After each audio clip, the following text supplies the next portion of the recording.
தோட்டாவால் முகம் சிதைந்தாலும் தாய் மண்ணை காப்பாற்றிய மாவீரன்.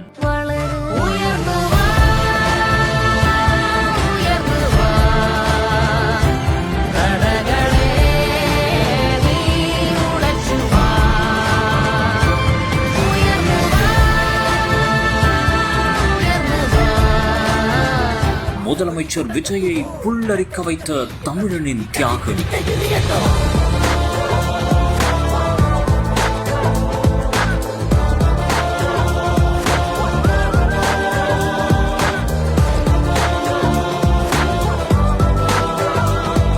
நேரில் அழைத்து உச்சி நகர பாராட்டி மெய் சிலிர்த்து போன முதலமைச்சர்